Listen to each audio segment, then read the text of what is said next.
Bueno, buenas tardes a todos y a todas. Vamos a tratar de explicar lo que es la responsabilidad del Estado, que es una unidad que trae mucha dificultad. A ver, históricamente se ha dado en nuestro país y en el mundo, pero en nuestro país, en el mundo occidental, digo, ¿no? Una discusión eterna entre civilistas y administrativistas. Unos y otros se disputan la regulación de lo que es la responsabilidad del Estado, y en el caso de Argentina, hasta la sanción del Código 2015, la regulación de la responsabilidad del Estado estaba en el Código Civil.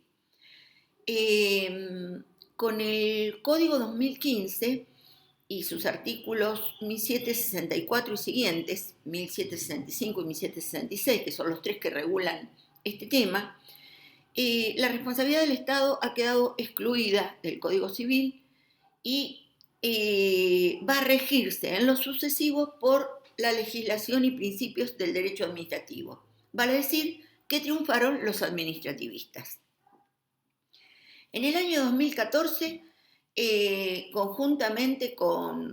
casi conjuntamente, el proyecto de código se ingresa para su tratamiento en el 2012 y el código se sanciona en el 2015. Bueno, en el 2014 se sanciona la ley 26944, que es una ley nacional que va a regular en lo sucesivo todo lo que es la responsabilidad del Estado y de los funcionarios públicos. Ya nos vamos a referir a esta ley. ¿Cuáles son las principales críticas y las principales modificaciones que se dan a partir de la exclusión del Código Civil de la responsabilidad del Estado? Y bueno, al remitirse a la legislación administrativa, y siendo que la legislación administrativa no fue reservada por las provincias como una legislación local, ¿qué fue lo que pasó?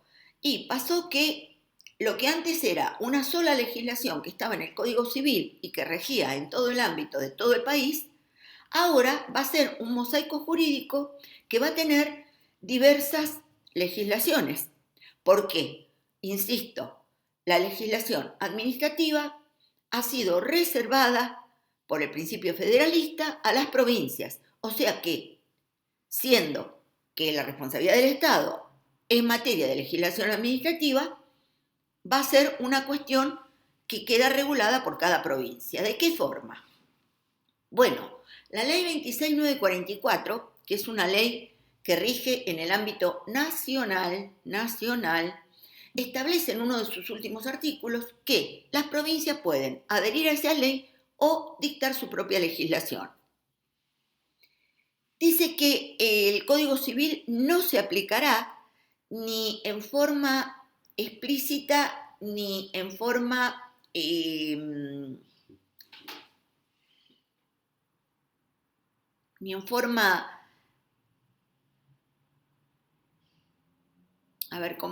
¿cómo lo digo? Esperen, lo vamos a leer expresamente en 1774, que no lo quiero decir mal. Dice, las disposiciones del capítulo 1 de este título no son aplicables a la responsabilidad del Estado de manera directa ni subsidiaria. Perdón, no me salía la palabra subsidiaria. O sea que no se aplicará ni en forma directa ni subsidiaria. Acá abro un paréntesis y explico. Fíjense que en ningún lado se habla de la aplicación analógica del código, con lo cual gran parte de los autores han entendido que por analogía sí se puede aplicar el Código Civil y Comercial. ¿Y esto qué quiere decir? Que en situaciones donde no estén expresamente reconvenidos principios del derecho administrativo se puede aplicar el Código Civil y Comercial. ¿Sí? Entonces, insisto en esto que no me salía recién y que está en el artículo 1764. El Código Civil no se aplica ni de manera directa ni subsidiaria, ¿sí? Pero sí analógica. Con esta formulación, ¿qué nos va a quedar? Y nos va a quedar que por un lado está la ley 26944 que rige en todo el ámbito nacional, ¿sí? Por otro lado están las provincias que adhieren a esta ley, que van a tener la misma legislación. Hay otras provincias, como por ejemplo Río Negro, Neuquén, Mendoza, La Cava, vamos a tomar La Cava como una provincia, aunque no lo sea, todas estas dictaron su propia legislación, ¿sí? Y hay otras que no hicieron nada, ni adhirieron a la ley ni dictaron su propia legislación. Y la pregunta que acá se impone es, en este caso, ¿qué es lo que se aplica cuando el Estado comete un daño que debe resarcir? Bueno, lo que están aplicando los tribunales provinciales en los casos en que las provincias no han dictado sus propias legislaciones ni han adherido a la legislación nacional es el Código Civil y Comercial por analogía. Por esto el paréntesis que abrí recién, ¿sí? Entonces, no se puede aplicar ni en forma directa ni en forma subsidiaria, pero sí de manera analógica. ¿Qué consecuencias trae el hecho de que en un mismo país hayan distintas y tan diversas legislaciones para una misma circunstancia? El Estado comete un acto dañoso que debe reparar. Y fundamentalmente trae, como dije hoy, un mosaico jurídico que obliga a los jueces a aplicar diversas legislaciones y por lo tanto distintas reparaciones, en distintas circunstancias o en iguales circunstancias. A ver, ante un hecho dañoso cualquiera, depende de la legislación que tenga cada provincia, va a ser la reparación que tenga la víctima. Y esto es algo que repugna el sentido común, porque ante un mismo hecho debieran tener la misma reparación, no distintas reparaciones. Como si esto fuera poco, nos pasa que una persona jurídica, igual a las personas jurídicas que están comprendidas dentro del Código Civil, va a tener un trato distinto por ser el Estado. Un trato distinto que lo beneficia a él y que perjudica a los damnificados. Ya vamos a ver por qué. Y esto también repugna el sentido común, porque el Estado debiera ser el ejemplo en materia de daños, en materia de no generar daños. Y sin embargo, esta legislación es una legislación que ya vamos a ver es muy benigna, porque históricamente quienes propugnan la aplicación del derecho administrativo piensan al Estado como un legitimado pasivo de los daños, alguien a quien vamos a demandar, pero que va a ser más light, una demanda más benevolente, una demanda que va a tener muchas excepciones, ¿sí? O sea, que el Estado, en vez de ser un ejemplo en la no causación de daños y en el caso de causarse en la reparación de esos daños, es al revés. Si causa daños, en muchísimos casos se lo exime, porque en muchas situaciones la interpretación es restrictiva y además, cuando se lo condena de manera mucho más benévola que si el daño lo hubiera causado un particular cualquiera. Esto repugna el sentido común y el sentido jurídico. Como si esto fuera poco, si ustedes observan la ley 26944, van a notar que en ningún artículo se menciona la prevención, ¿sí? Este artículo 1710 que nosotros tenemos para el derecho de daños en general, respecto de la responsabilidad del Estado, brilla por su ausencia, no existe, lo cual es otra prueba más de que estamos frente a un Estado que ha legislado muy a su favor y muy en contra de la sociedad, ¿sí? Bueno, hablamos un poco de estas dos posiciones, las que sustentan los administrativistas, que dicen que la responsabilidad del Estado y del funcionario público debe regirse por las normas y principios del derecho administrativo, y la posición de los civilistas, que dicen que debe regirse por el Código Civil. Nosotros, siguiendo a Daniel Pizarro, entendemos que la responsabilidad del Estado y del funcionario público debe regirse por el derecho común. ¿Y esto qué quiere decir? Se le deben aplicar las normas del Código Civil, pero también se le deben aplicar los principios que son específicos del derecho administrativo, que es al cual pertenece la responsabilidad del Estado. que es al cual pertenece no la responsabilidad del Estado, el quehacer del Estado. El Estado, en su función, asume una función pública, no privada, ¿no es cierto? Entonces, los principios del derecho administrativo deben estar presentes, pero dentro de un marco que, por un montón de razones, debe estar comprendido en el Código Civil y Comercial, ¿sí? Si no queremos caer en un trato discriminatorio a favor del Estado, en indemnizaciones que no son las correctas, que son disminuidas, que son injustas, que muchas veces tienen más la apariencia de una indemnización por equidad que una verdadera indemnización plena, etc. ¿Sí? Bueno, acá mi machete me está marcando los artículos 1007, 64, 65 y 66, que dicen en definitiva lo que acabamos de mencionar, ¿no es cierto? Que las normas de este código no se aplican, ni me río porque hoy no me salió, porque lo tuve que leer del código en el 1764, no se aplican ni en forma directa ni subsidiaria a la responsabilidad del Estado en el funcionario público, y que tanto una responsabilidad como la otra se regirán por las leyes y principios del derecho administrativo. Bueno, vamos a las dos grandes fuentes de responsabilidad que tiene el Estado. El Estado puede responder frente a la comunidad por actos de dos diversas naturalezas, que serían las fuentes de responsabilidad. Puede responder porque incurre en falta de servicio, que es una fuente de responsabilidad derivada del hecho ilícito, entonces, de este lado ponemos falta de servicio, hechos ilícitos. O puede responder por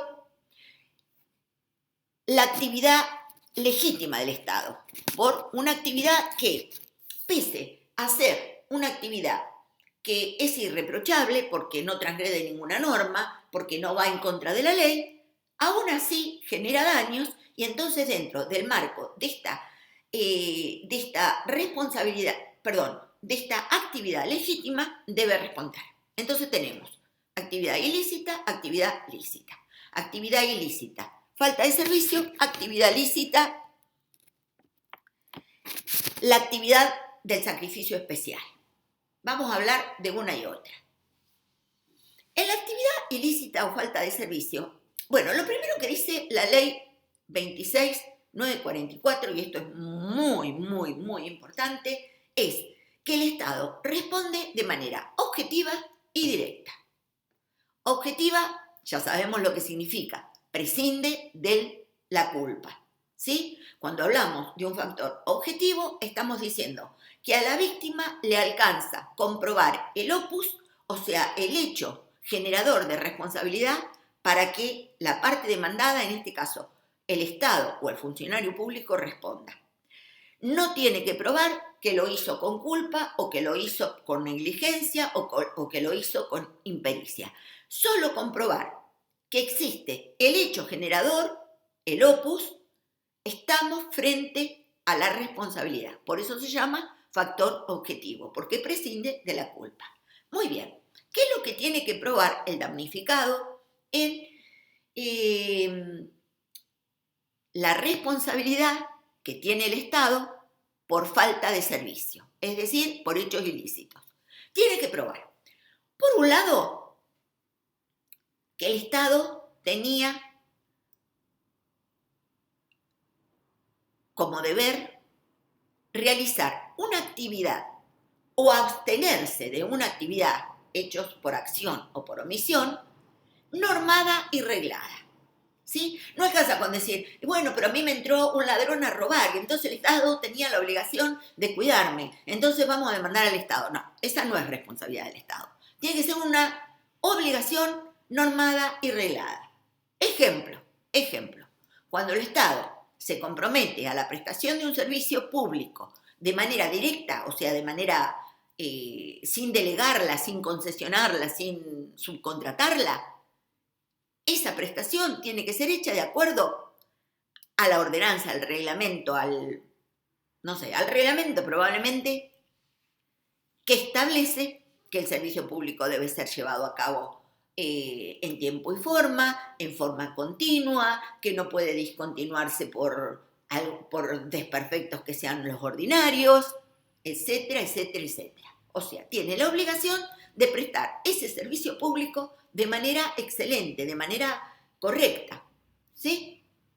¿Qué tendrá que probar la víctima? Si quiere reclamar por el hecho ilícito consistiría en haber transgredido esa obligación reglada que consistía en prestar en forma continua y perfecta el servicio al que se comprometió.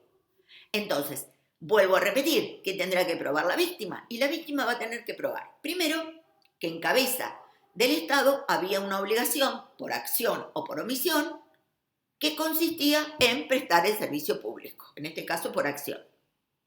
Segundo, que no lo prestó, o que se discontinuó, o que lo prestó de manera deficitaria. Acá hay un hecho ilícito. Se incumplió la ordenanza por la cual él tenía que responder a ese servicio público.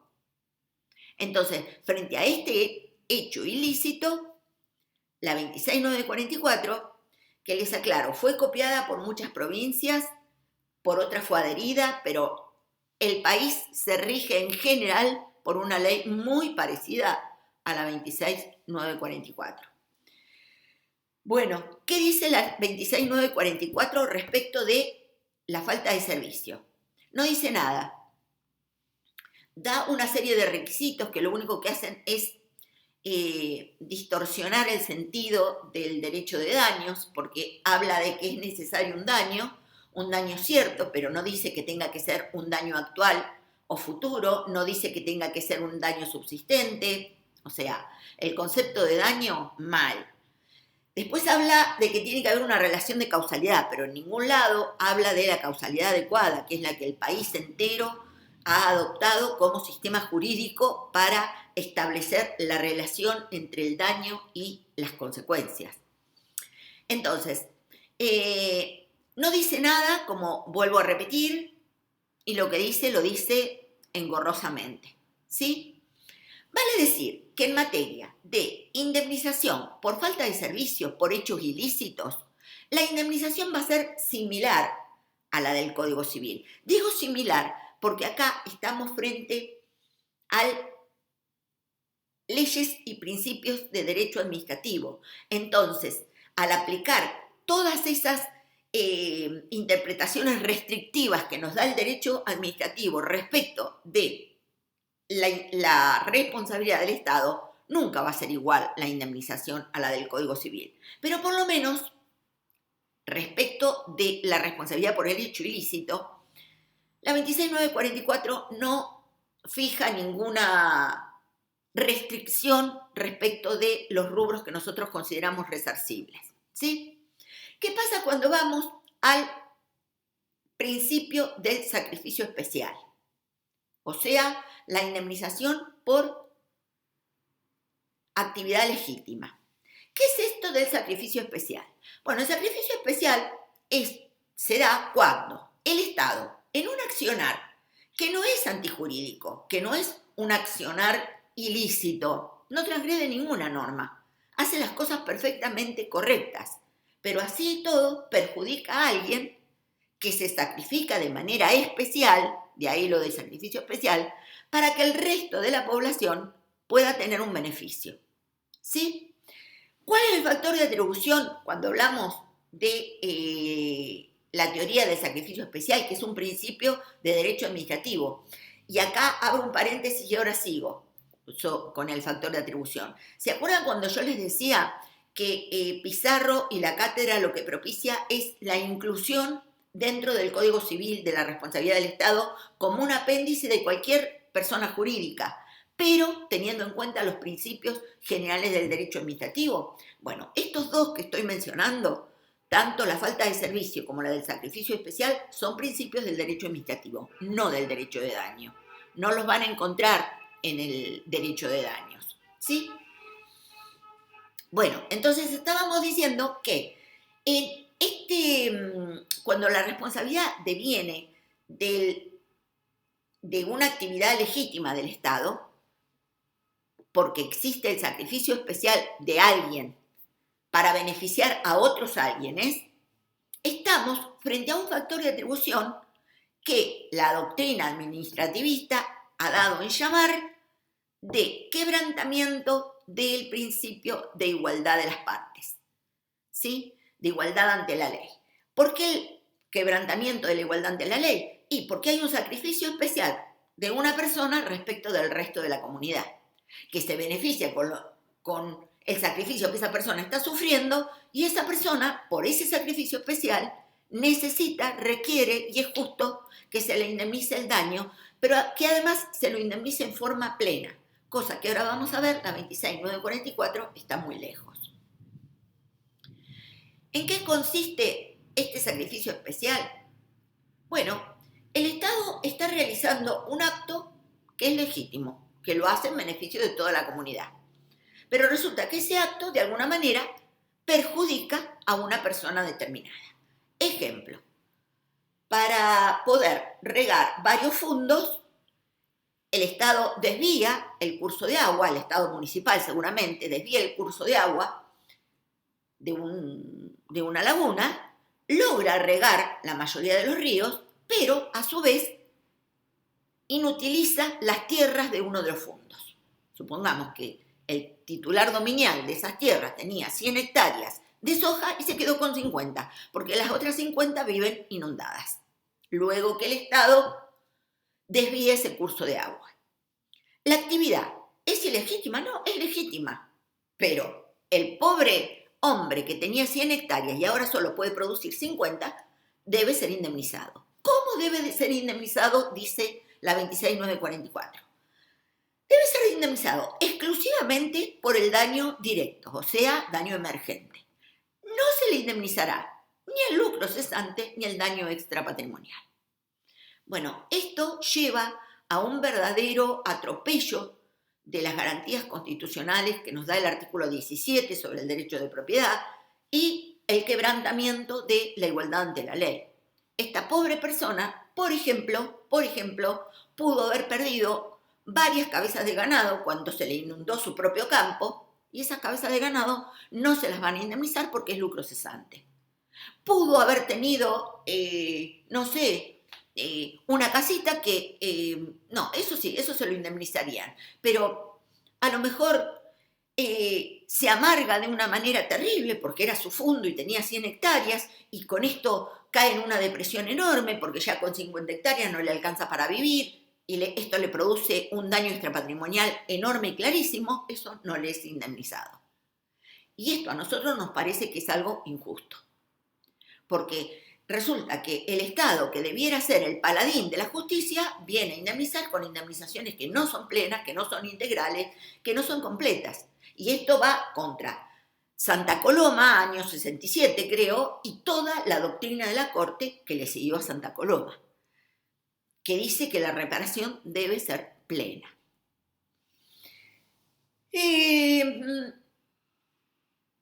Ya dijimos entonces que hay dos grandes fuentes de responsabilidad dentro de la actividad del Estado. Cuando el Estado comete un ilícito, falta de servicio, y cuando el Estado, obrando en una actividad legítima, perjudica a alguien quien sufre un sacrificio especial en favor de la comunidad y que quebranta las reglas de la igualdad ante la ley. ¿Sí? ¿Quedó claro esto?